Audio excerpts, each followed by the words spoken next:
Mtazamaji, ya mgambo ikilia, bila shaka kuna jambo, na kitambulisho hicho ni ishara tosha kwamba taarifa zetu za TV47 Wikendi zinangwananga sasa hivi, ikiwa ni Jumapili ya tarehe 10 mwezi Septemba mwaka 2023. Kapu letu la habari limejaa taarifa chungu nzima, lakini kwanza kabisa tupate vidokezo.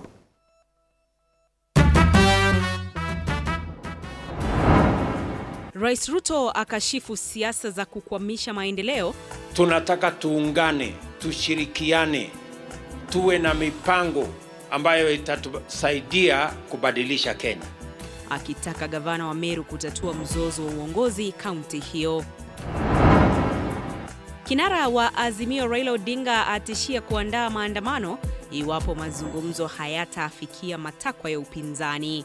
Simuko tayari? Simuko tayari?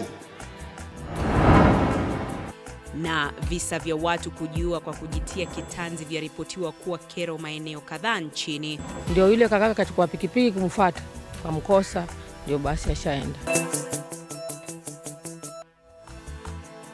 Imegonga saa 1 kamili saa za Afrika ya Mashariki. Kenya, Uganda na Tanzania, popote ulipo mtazamaji, asante sana kwa kutuchagua, lakini kubwa zaidi kwa kututeua kama kitovu cha habari za kweli na za kuaminika. Mimi wako Andrin Kilemi, mwenzangu kwenye lugha ya ishara Nyiroda Nyamai. Rais William Ruto amesema kuwa malumbano ya kisiasa nchini yamekuwa kizungumkuti kikubwa katika kufanikisha maendeleo. Rais akisema kuwa chini ya uongozi wake atahakikisha kuwa taifa limeshuhudia utulivu wa kisiasa.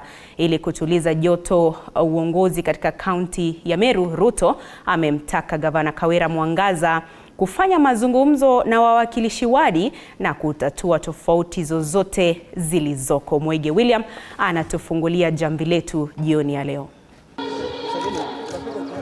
Jumapili, Rais William Ruto na naibu wake Rigathi Gachagua waliongoza baadhi ya viongozi wa Kenya Kwanza katika kuhudhuria ibada ya shukrani kaunti ya Meru.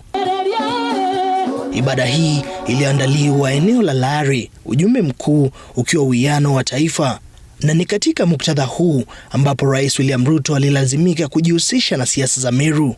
Kwa muda sasa kumekuwa na vuta ni kuvuti katika uongozi wa kaunti hii, gavana Kawira Mwangaza akitajwa pakubwa, ripoti zikichipuka kuwa gavana patani na naibu gavana. Hatuna nafasi ya kupoteza na kupigana. Tunataka tuungane, tushirikiane. Yule mkubwa ni yule atafanyia kazi wananchi kuliko mwenzake. Tafadhali, mimi nawaomba ndugu yangu viongozi, please, nawaomba kwa heshima tushirikiane hivyo. Rais Ruto sasa ametoa onyo kwa viongozi wa kaunti, akiwataka viongozi kushirikiana kufanyia Wakenya maendeleo badala ya malumbano ya mara kwa mara. Hii Kenya sisi ndio wenyewe, na tusingojee mtu mwingine ama tusitarajie watu wengine wakuje washughulike na mambo ya taifa letu la Kenya. Hakuna maendeleo itaendelea kaunti hii kama mnapigana.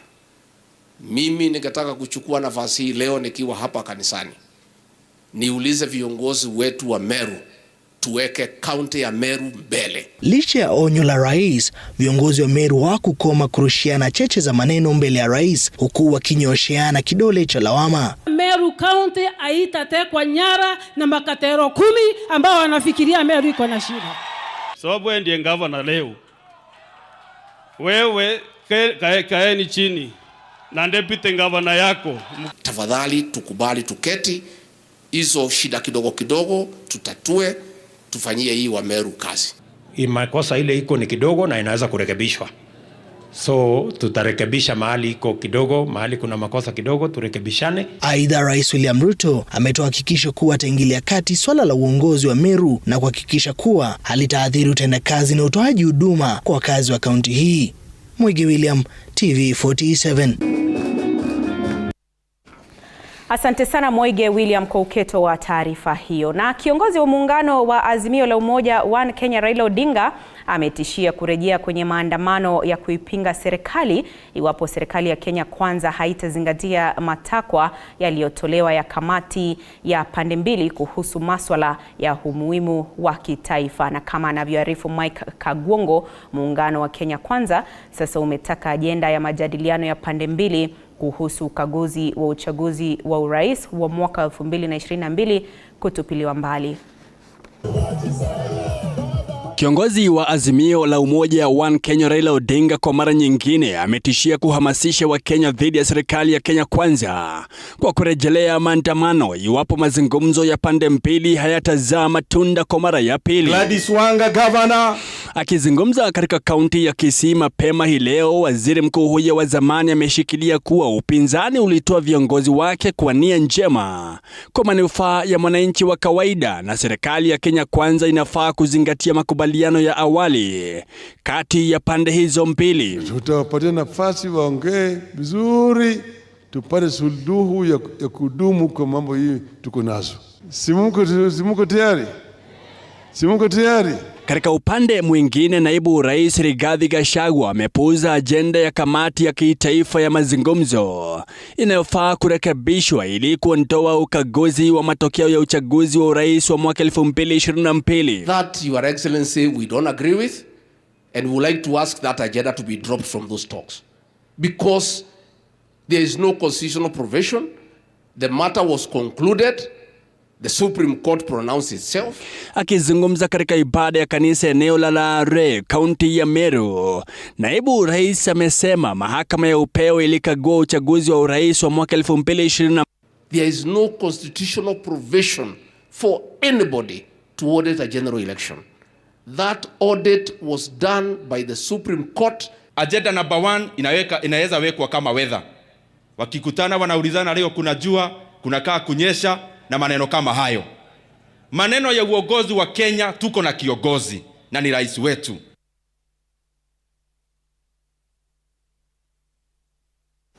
Mtazamaji, samahani sana, taarifa hiyo tutakuwa tunakuletea baadaye pindi tutakapoirekebisha.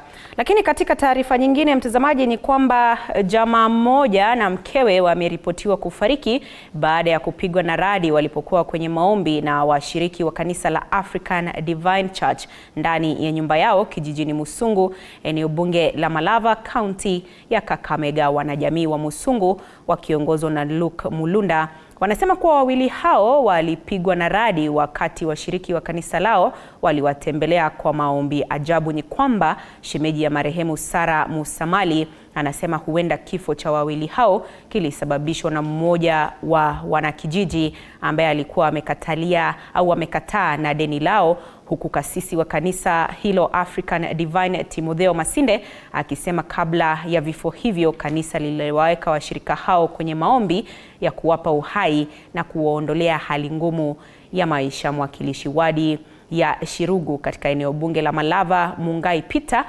wameitaka serikali kuu na ile ya kaunti hiyo kuweka vifaa vya kuzuia radi sehemu hiyo ili kuzuia maafa zaidi kutokea. Kwa hiyo hali ya kumalizia tu kuongea before pastor aongee, ndiposa wakaona mshtuko wa radi, na papo hapo wale waliokuwa katika hiyo nyumba wote walipatwa na mshangao, wakawa wamelaswa kila mtu sehemu zake kwa hiyo nyumba. Nikamwambia ya kwamba wacha pengine atakupatia pesa, lakini alimpatia kama miezi 3 hiyo pesa afanye nini amrudishie, lakini hakuweza kumrudishia, lakini ndio alikuwa analia sana kwa hali ya pesa na mwenzake. Kabla nianze kuomba, mama aliweza kuniitisha ya kwamba mchungaji, kabla uombe ningependa uniombee pia kwa mtoto wangu ambaye anaishi nje. Alipomalizia tu kuongea hivyo, kwa hiyo wakati ndipo radi ilipokuja na ikatuchapa sisi wote. Waweke zile lightning arresters kwa sehemu ya ambayo ina mwinuko ili maafa kama haya yapata kuepukana. Na huku ulimwengu ukiadhimisha siku ya kuzuia visa vya watu kujitoa uhai, visa hivyo bado ni vingi humu nchini, ikizingatiwa kuwa zaidi ya watu 1000 wanafariki dunia kwa kujitia kitanzi kila mwaka, vijana walio chini ya miaka 30 wakiathirika zaidi. Na sasa wito umetolewa kwa serikali kutupilia mbali sheria inayoratibu kujitoa uhai kama uhalifu. Na je, hii ndiyo suluhu ya kupunguza visa vya watu kujitoa uhai? Mwanahabari wetu Elizabeth Atieno anatueleza zaidi katika taarifa ifuatayo. Wanasema kifo hakiwezi kuepukika. Kila mtu atafariki siku moja, iwe ni kupitia ugonjwa, ajali au hata kujitakia. Kinachoshangaza na kuvunja moyo ni kuwa kila mwaka zaidi ya watu 700,000 ulimwenguni wanajua kwa kujitia kitanzi, hali inayosababishwa na kukumbwa na magonjwa ya kiakili au msongo wa mawazo. Kwa mfano, kati ya mwezi wa Aprili na Juni mwaka 2021, taifa la Kenya liliwapoteza watu 483 kwa kujitia kitanzi. In Kenya, these statistics is quite alarming because last year or every year, the statistics tell us that every year we lose 1,408 people by suicide. Mwezi wa Agosti mwaka huu ulikuwa mwezi wa majonzi, haswa ukanda wa pwani. Saa 11 asubuhi tarehe 10 mwezi wa Agosti mwaka huu, daraja la Kilifi lilikuwa eneo la uhalifu baada ya msichana mwenye umri wa miaka 22 kujirusha baharini katika daraja hili. Kwa tumelala sote hapo nyumbani, lakini akatoka hapo saa 10 kasoro dakika 5. Akatoka, nikamuuliza, na unaenda wapi, mbona umeshuruka mbio? Akasema enda kunywa maji. Mwambia maji yako hapo juu ya friji. Akasema sitaki maji ya friji. Nikamwambia hayako kwa friji, yako hapo juu. Akasema sitaki maji. Kagonga mlango na akatoka nje. Nikatoka kumwamsha yule kakake. Tunamwangalia hivi, huku hayuko. Ndio yule kakake kachukua pikipiki kumfuata. Kamkosa, ndio basi ashaenda. Siku 7 baadaye, tarehe 17 mwezi wa Agosti, hafla ya mazishi ya Robert Gituhu mwenye umri wa miaka 27 ilifanyika. Gituhu alifariki baada ya kujichoma katika eneo la Mwembe Tayari, kaunti ya Mombasa. This that happened in Mombasa, yes, we saw it via the media, we saw it via the social media, but then again we said that there is a way that needs to be regulated in terms of reporting, because sometimes you can report in a certain way and people think that we are normalizing the act. Hapa tulipo Nyadhona leo tunapumzisha kijana wa 14 ambaye amejiua katika ward hii moja ya Nyadhona ndani ya Kiambu County. Visa hivi vinaashiria fika ongezeko la idadi ya vijana wanaofariki dunia kwa kujitoa uhai. The reason being at the age of 14 to 30, that is when a good number of mental health illnesses start to, manifest. Kaunti ya Siaya kumezuka hofu. Hii ni baada ya visa 39 vya watu kufa kwa kujitoa uhai kunakiliwa katika kipindi cha mwaka mmoja pekee. We had 32 men who committed suicide. We had 3 women who committed suicide. And finally, and this is also very, very tragic, we had 4 children who committed suicide during this period under review.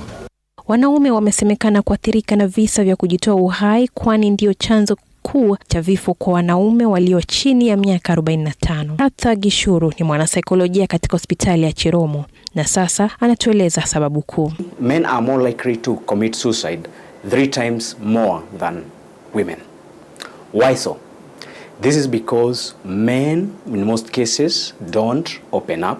The suicide cases for women are a bit lower because women still embrace the social gatherings. You find women going to chamas, you find women going to church, you find women at salons where they're able to talk and have these conversations. Kipengee cha 226 cha sheria kinasema kuwa kujitoa uhai ni kinyume na sheria, adhabu yake ikiwa kifungo cha miaka 2 au faini. Ila kipengee hiki kinapingwa na wengi wakisema si sawa kwa kujitoa uhai kuratibiwa kama uhalifu. Suicide is just kind of a symptom in a mental disorder, okay? And that is why we as psychologists or mental health officers, we are always number 1 telling people not to criminalize suicide. Because why do you criminalize a symptom for a mental health problem? Mwezi wa Februari mwaka 2021, Kenya ilikuwa mojawapo ya mataifa matano barani Afrika kuzindua mikakati ya kuzuia visa vya watu kufariki dunia kwa kujitoa uhai. Uzinduzi huo ukipania kuhakikisha kuwa taifa la Kenya linapunguza vifo hivyo kwa 10% ifikapo mwaka 2026. Chiromo as well. We have actually come up with a toll-free number that is actually in our website. Anytime that a person is feeling like they are having suicidal ideation, they want to talk to someone, this line is toll-free. They can call at any given time and they get assisted. Tangu mwaka 2003, tarehe 10 mwezi wa Septemba imetengwa kama siku ambayo ulimwengu unaadhimisha siku ya kutoa hamasisho kuhusu njia za kuzuia visa vya watu kujiua kwa kujitia kitanzi. Elizabeth Atieno, TV47, Nairobi. Asante sana Elizabeth Atieno. Na katibu mkuu wa KOTU Francis Atwoli amewataka wabunge kuangusha miswada inayolenga kuwatoza wafanyakazi ushuru zaidi. Kulingana na Atwoli, wafanyakazi wametozwa ushuru zaidi na kuwaacha kuhangaika kufuatia gharama ya juu ya maisha na kamwe hawastahili kuteseka zaidi. Akihutubu katika hafla ya mazishi eneo bunge la Huisero, kaunti ya Kakamega, Atwoli alimtaka mbunge wa Ikolomani Bernard Shinali kuondoa mswada wa kubuniwa kwa hazina ya kujali wale waliosimamishwa kazi au familia zao. Atwoli aidha amewataka wadau husika kutafuta mwafaka ambao utaangazia ufufuzi wa viwanda na maslahi ya wafanyakazi na wakulima kwa jumla. Rafiki yangu Shinali ni rafiki yangu sana wa karibu. Awachane na hii maneno ya employment levy, because payslips za watu zimejaa kukatwa. We don't have anything left on our payslips. Tukianza tena tuanze kukatwa kazi ya watu ambao ni unemployment, watu wale hawana kazi. Hii itakuwa ama mtu akiwacha kazi alipwe mshahara ingine miezi 6. Kama tujakuwa economically viable as a country, we are not in manufacturing, we are not in export business, we cannot be able to grow our economy. Or we have no plans to spur economic growth. The Kwanza government is now trying to put some mechanism in place to see whether they can spur the economic growth. But before that, kabla uchumi ujaenda juu, tusiongeze mzigo mwingine kwa wafanyakazi. Kabisa, watu wamekatwa payslip, wanaenda nyumbani na less than half of their salaries. Mambo hiyo ni magumu na maisha ni magumu. Watu wanalipa pesa nyingi. Na ukosefu wa ajira kwa vijana ukizidi kuongezeka, shirika la Shining Hope for Communities yani SHOFCO limezindua mpango wa kuwasajili vijana kwenye taasisi za kiufundi ili kupata ujuzi wa kujiajiri, hatua ambayo itawafaidi vijana haswa kutoka familia maskini. Akizungumza katika jumba la Bomas ambapo zaidi ya vijana 20,000 kutoka maeneo tofauti ya Nairobi walihudhuria kikao hicho, Kennedy Odede ambaye alichaguliwa kuwa mjumbe wa kamati tendaji Nairobi ameongeza kuwa hatua hiyo itasaidia kukabili ukosefu wa ajira kwa vijana, vilevile akiitaka serikali haswa viongozi waliochaguliwa kuweka maslahi ya vijana katika mstari wa mbele ili kuweza kujikimu kimaisha bila kujiingiza katika uhalifu. Over 20,000 youths in Nairobi County to TVET, and so that's our big thing. We also, I also believe that for us to solve our problems, we have to really come together. For me, that's how we're going to solve our problems. That's how we're going to fight corruption. That's how we are able to bring our people from the down the pyramid to up. And that's how we can also fight tribalism. If you see here today, you will see Kikuyu, Luo, Muslim, Christians. I am just so happy that it's their thing. They want to be part of development. Governance must start from the bottom. Waelewe mambo ya kuchagua watu wao, kuchagua wale watu watawasaidia, kwa sababu kuwasaidia na kuwapatia handouts will not sustain them. Lakini hao wenyewe tukiwafundisha vile kuchagua viongozi wale watawasaidia, kwa sababu wanawa represent. Hiyo ndo kazi kubwa tumekuja kufanya hapa, the right governance for the people at the bottom, na hivyo ndio nchi yetu itaendelea. Na wanaharakati wa mazingira na watafiti katika jiji la Nakuru wamelaumu uendeshaji wa malori eneo hilo kama njia moja ya uchafuzi wa hewa. Hatua hii imejiri baada ya kongamano la hali ya anga lililoangazia mikakati ya kukabiliana na gesi haribifu inayoachiliwa angani. Chichi Josephine na maelezo zaidi. Kaunti ya Nakuru ikiwa kiunganishi cha miji mingine katika usafiri, imebainika kuwa wingi wa malori umechangia katika uachiliaji wa gesi haribifu angani. Wana mazingira katika jiji la Nakuru wametaja uendeshaji wa lori kama chanzo kuu cha kaboni angani. The rate of pollution seems to be high, and some of the contributors seem to be lorries compared to small cars. Otieno Opio, mtafiti wa mazingira, alibainisha kuwa ubora wa hewa hudumisha afya na ustawi wa wakazi. Opio amesema pana haja ya upanzi wa miti ili kukabiliana na mabadiliko ya tabia nchi. We'll also have an opportunity to plant some trees in our gardens. And you know, trees is a carbon sink, which is very important in terms of reducing and cleaning our air. Serikali ya kaunti ya Nakuru tayari imeweka vidhibiti vya gesi haribifu angani ili kusaidia kupima kiwango cha uchafuzi wa mazingira.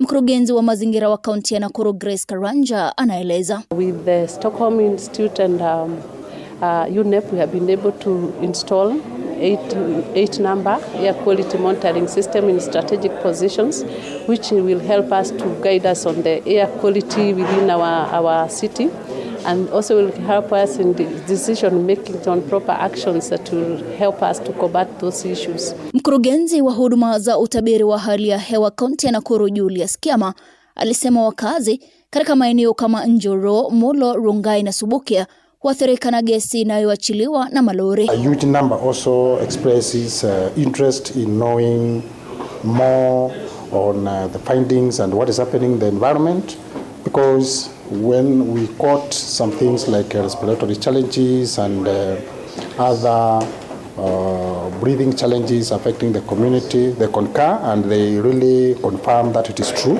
that they have been getting those kind of illnesses from time to time. Chichi Josephine, TV47. Na viongozi wa mrengo wa Kenya Kwanza wametetea serikali ya Rais William Ruto, wakitaja kuwa serikali hiyo imeshirikisha kila Mkenya. Waziri wa jinsia na utumishi wa umma Aisha Jumwa amekanusha madai ya Raila kuwa serikali ya Rais William Ruto haikushirikisha Wakenya wote, akiongeza kuwa ODM iliwafurusha wanachama wake kwa kuenda Ikulu. Jumwa alisema alishangaa kwa nini wabunge pekee ndio wanaodhulumiwa ilhali viongozi wengine wa upinzani wanaenda Ikulu bila sababu na hakuna kinachotendeka.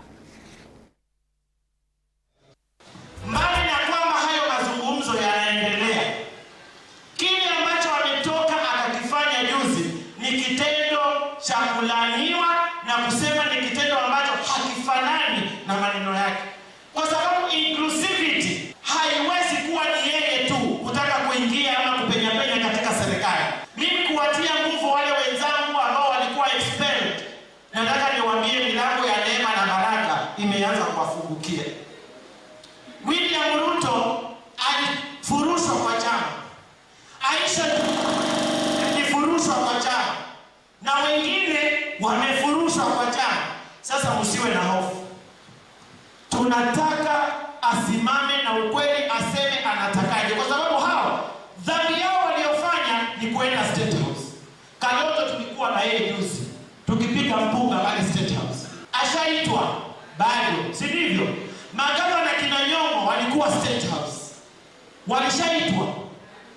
Na mbona hawa wabunge ndio ambao huyo kiongozi wa upinzani anawaonea? Katiba ya Kenya hakuna mahali mimi na rais wa Kenya tutatenganisha. Katiba yetu ya Kenya inasema kwamba rais wa Kenya na magavana lazima wafanye kazi pamoja. Tuwe watu moja, tushikane kama uko chama gani ama uko wengine, tuiache, tuungane, alafu tuwatumikie wananchi.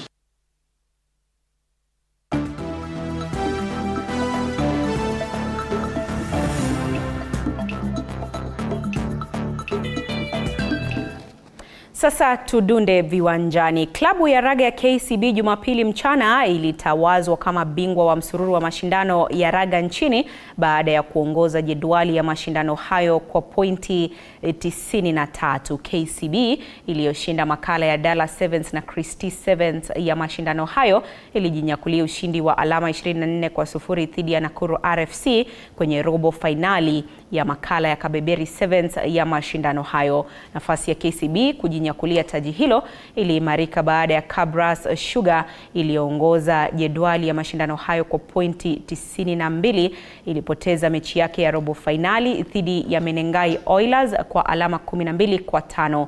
KCB sasa imejinyakulia taji hilo kwa mara ya 4 baada ya kutawazwa bingwa mwaka 2013, 2014 na 2019.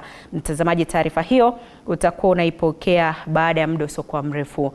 Lakini katika taarifa nyingine ni kwamba timu ya soka ya Sudan Kusini imetua nchini tayari kushiriki katika mechi yake ya kirafiki dhidi ya timu ya taifa ya soka Harambee Stars Jumanne mchana ugani Kasarani. Timu hizo zinajiandaa kushiriki katika michuano ya kufuzu kombe la Afrika AFCON kupitia mechi hiyo ya kirafiki iliyoshuhudia Kenya ikishinda mechi yake ya kwanza dhidi ya Qatar, huku Sudan Kusini ikipoteza mechi yake ya kwanza dhidi ya Mali.